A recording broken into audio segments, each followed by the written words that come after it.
करना है। और अगर फोर्स लिख रहे हैं हम, तो force is proportional to r raise to -2, तो यह है इक्वल टू n। क्लियर? तो ये n है और यहाँ पे n+1, देखो यहाँ पे n है वो अगर आपको दिया है -2, तो -2 + 1 करोगे तो भी -1 आ जाएगा, और -1 यहाँ पे पुट कर दोगे तो भी आपको आंसर मिल जाएगा। तो ये आपको लिखना है कि वायरल थ्योरम है उसमें n है वो क्या है कि force is proportional to r raise to n होगा, तो ये n है, और v is proportional to r raise to n+1 हो जाएगा, और ये n+1 है वही आपको यहाँ पे पुट कर देना है। तो जैसे ही यहाँ पे हम पुट करेंगे तो हमारा काइनेटिक एनर्जी इक्वल टू, ये हम क्लासिकल मैकेनिक्स में भी पढ़ेंगे लेकिन ये थियरम इतना ही है।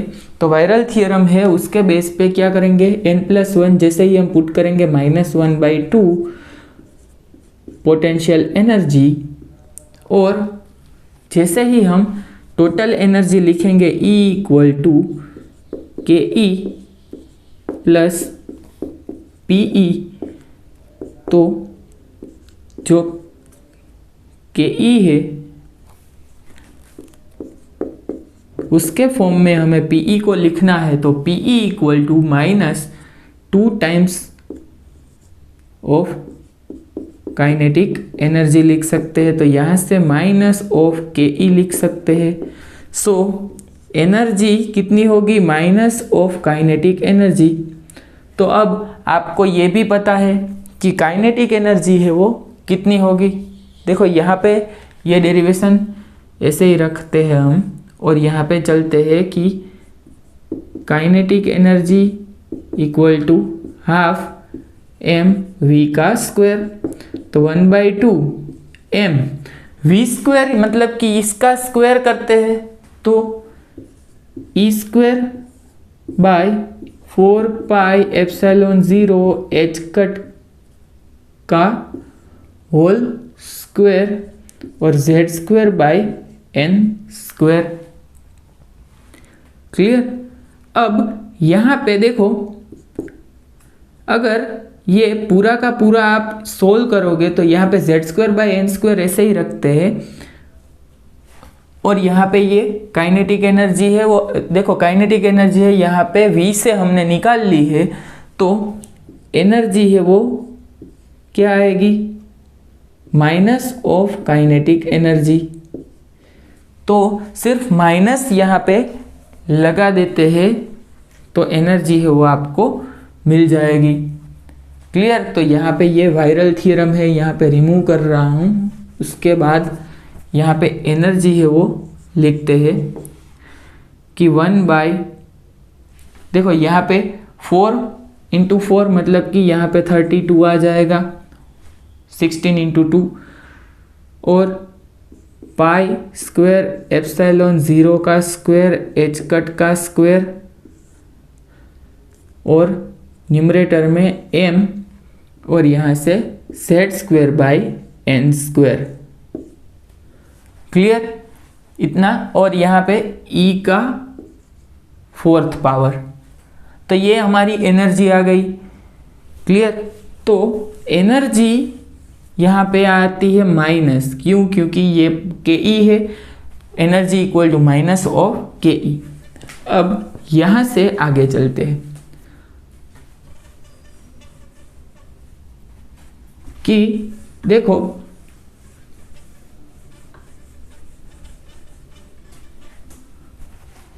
यहाँ पे R is proportional to n square by z है, V is proportional to z by n है, energy E is proportional to z square by n square है।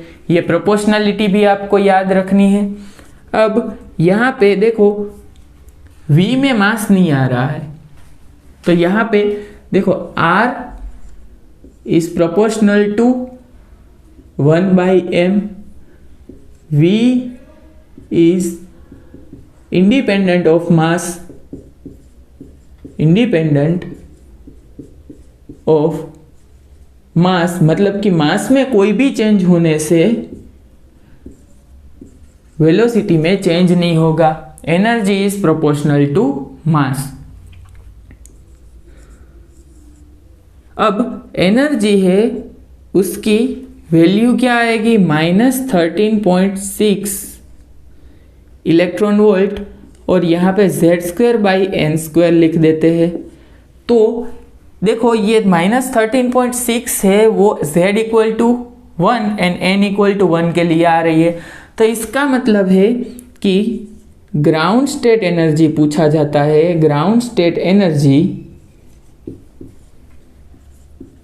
तो ग्राउंड स्टेट एनर्जी आएगी -13.6 इलेक्ट्रॉन वोल्ट।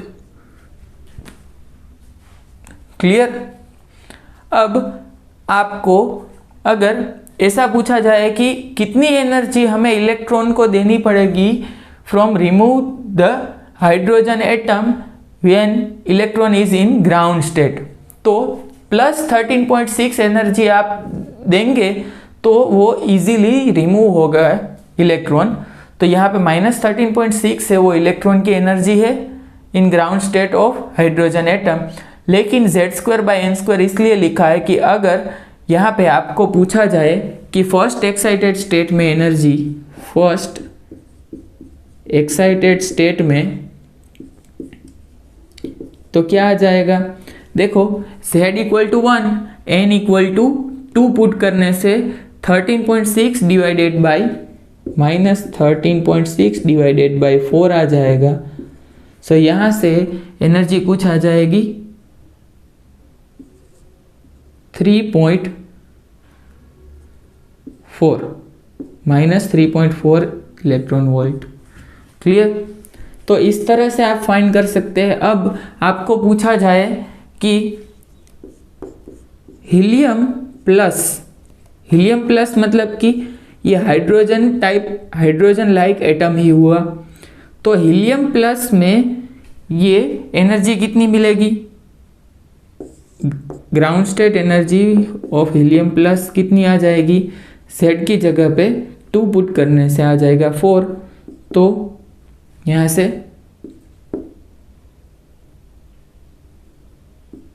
कुछ इतनी एनर्जी आपको मिल जाएगी helium plus में। तो इस तरह से आप Z और N की वैल्यूज पुट करके आप इजीली फाइंड कर सकते हैं, लेकिन ये 13.6 है वो आपको पता होना चाहिए। अब देखो यहाँ से आते हैं 2 बॉडी प्रॉब्लम पे। तो यहाँ पे रिड्यूस मास का कंसेप्ट आता है। रिड्यूस्ड मास किसे कहते हैं?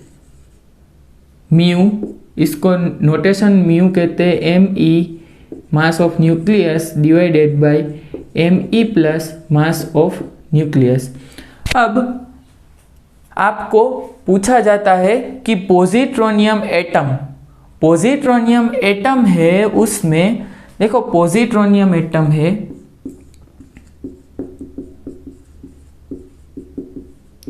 पॉजिट्रोनियम एटम मतलब कि देखो इलेक्ट्रॉन एंड सेंटर में, देखो इलेक्ट्रॉन तो है यहाँ पे, लेकिन प्रोटॉन की जगह पे पॉजिट्रॉन होगा यहाँ पे, और इलेक्ट्रॉन की जगह पे इलेक्ट्रॉन ही होगा। तो यहाँ पे जैसे ही आप मास पुट करेंगे तो कितना आ जाएगा? देखो मास ऑफ न्यूक्लियस कितना होगा? यहाँ पे ME जितना ही होगा, यहाँ पे भी ME प्लस ME होगा, क्योंकि पॉजिट्रॉन मतलब कि इलेक्ट्रॉन का एंटी पार्टिकल है। तो यहाँ से आपका आंसर आ जाएगा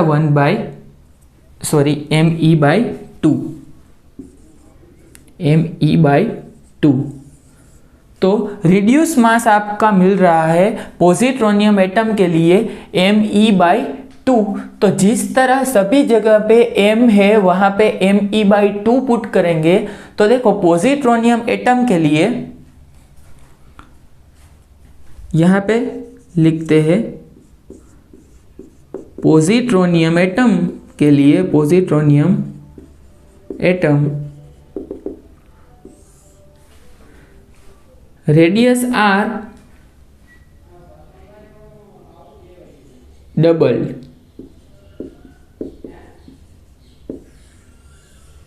के रेडियस है R है वो डबल हो जाता है। क्यों? क्योंकि M है वो डिवीजन में है, तो R is inversely proportional to 1/m। तो M की जगह पे M/2 पुट करने से R है वो आपको डबल मिल रहा है।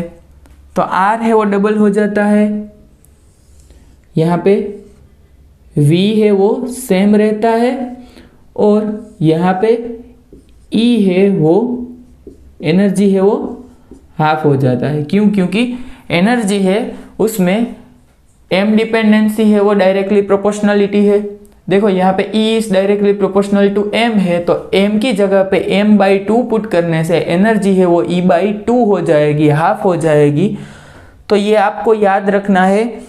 कितनी एग्जामिनेशन से ऐसे कि जिसमें ये 3 जो मैंने वर्ड्स लिखवाए हैं, सेंटेंस भी नहीं बोल सकते, स्टेटमेंट भी नहीं बोल सकते, ये 3 वर्ड्स लिखवाए हैं, उसी के बेस पे ही कितने सारे क्वेश्चंस है वो आपको मिल जाएंगे एग्जामिनेशन में। डिफरेंट एग्जामिनेशन में पूछे गए हैं इतने सारे क्वेश्चंस।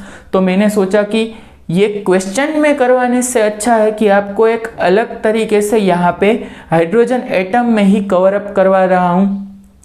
तो ये बेसिकली हाइड्रोजन एटम का ही टॉपिक है, लेकिन ये मैं क्वेश्चन में जनरली करवाता हूँ, क्वेश्चन आता है तभी ये आपको करवा रहा होता हूँ।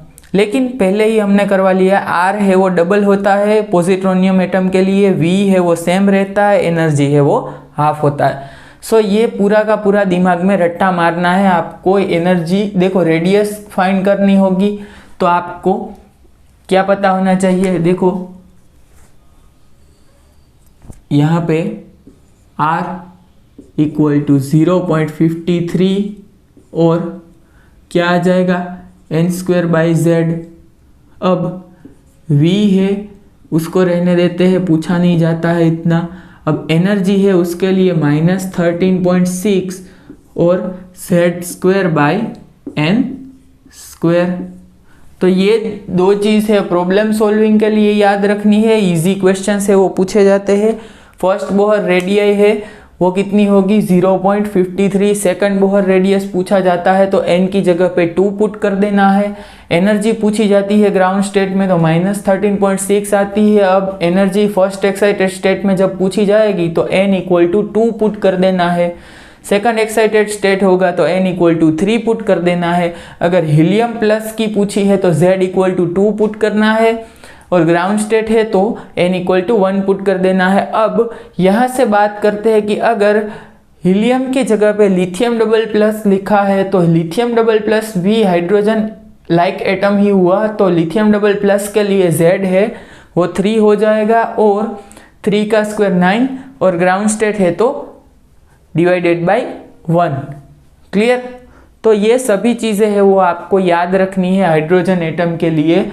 और इसके बाद हम शुरू करेंगे नेक्स्ट लेक्चर से, क्योंकि ये लेक्चर है वो बहुत ही लेंदी हो जाएगा इसके बाद, तो इतना ही रखते हैं। क्योंकि जो कंटिन्यूटी है वो मैंने सोची है कि हाइड्रोजन एटम है वो आपको 2 और 3 लेक्चर से उसमें पूरा का पूरा कवर अप करवाऊँ और किस तरह से उसके प्रॉब्लम सॉल्व करने हैं वो भी आपको बता दूंगा। तो ये इतना ही हम रखते हैं इसके लिए, ये आज के लेक्चर के लिए, और नेक्स्ट लेक्चर में हम मिलते हैं। तब तक के लिए आप ये रिवाइज कर लो, ये सभी चीज़ें हो दिमाग में रट्टा मार लो। मैं रट्टा मारने को ही बोल रहा हूँ क्योंकि एग्जामिनेशन में आप समझ के सोल्व नहीं कर सकते, तो समझना है आपको लेकिन याद भी इतना ही रखना है, रट्टा भी मारना है और समझना भी है। तो यहाँ पे ये सभी चीज़ें हैं वो आप दिमाग में मेमोराइज कर लो और इसके बाद एग्जामिनेशन में आप डायरेक्टली आंसर दे सकते हैं। So wait for next video and thank you.